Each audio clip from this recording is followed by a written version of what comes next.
ప్రపంచ క్రికెట్లో భారత్ పాకిస్తాన్ జట్ల మధ్య మ్యాచ్ కోసం అభిమానులు ఆసక్తిగా ఎదురుచూస్తుంటారు. ఇప్పటికే ఇరు దేశాల మధ్య ద్వైపాక్షిక సిరీస్లు జరగడం లేదు. ఇక భవిష్యత్తులోనూ నిర్వహించే ప్రసక్తే లేదని ఇప్పటికే బీసీసీఐ ఉపాధ్యక్షుడు రాజీవ్ శుక్లా స్పష్టం చేసిన సంగతి తెలిసిందే. కేవలం ఐసీసీ ఈవెంట్లలోనే తలపడుతున్నాయి. గ్రూప్ స్టేజ్ లో భారత్, పాక్ జట్లను ఉంచితే టోర్నీకి ఆకర్షణగా ఉంటుందనే ఉద్దేశంతో ఐసీసీ నిర్ణయం తీసుకునేది.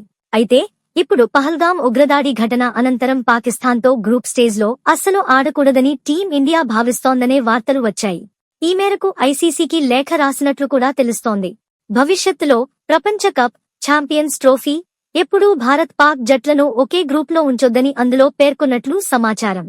అయితే దీనిపై బీసీసీఐ వర్గాలు స్పష్టత ఇవ్వడం లేదు. క్రిక్బజ్ రిపోర్ట్ ప్రకారం టాప్ బీసీసీఐ అధికారులు ఆ దిశగా ఆలోచన చేసినట్లు కథనాలు వెలువడుతున్నాయి. దేశవ్యాప్తంగా ఉగ్రదాడిపై ఆగ్రహం వ్యక్తమవుతోంది.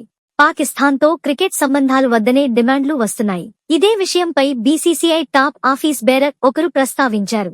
చాలా సున్నితమైన అంశం కాబట్టి చర్చించి నిర్ణయాలు తీసుకోవాల్సి ఉంటుంది. ఇప్పటివరకైతే అలాంటి వార్తల్లో నిజం లేదని భావిస్తున్నా. మున్ముందు ఏం జరుగుతుందో చెప్పలేం అని బీసీసీఐ అధికారి పేర్కొన్నారు. ఇవి ఐసీసీ టోర్నీలు.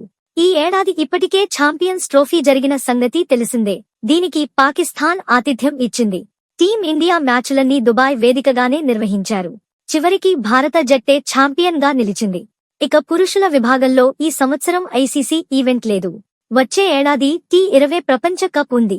ఐసీసీ టోర్నీ కాకపోయినా ఆసియా కప్ కూడా అభిమానులను ఆకట్టుకునే టోర్నీనే. భారతే ఆతిథ్యం ఇవ్వనుంది. ఈ మ్యాచ్లను తటస్థ వేదికపై నిర్వహించాలని బీసీసీఐ, ఏసీసీ భావిస్తున్నాయి.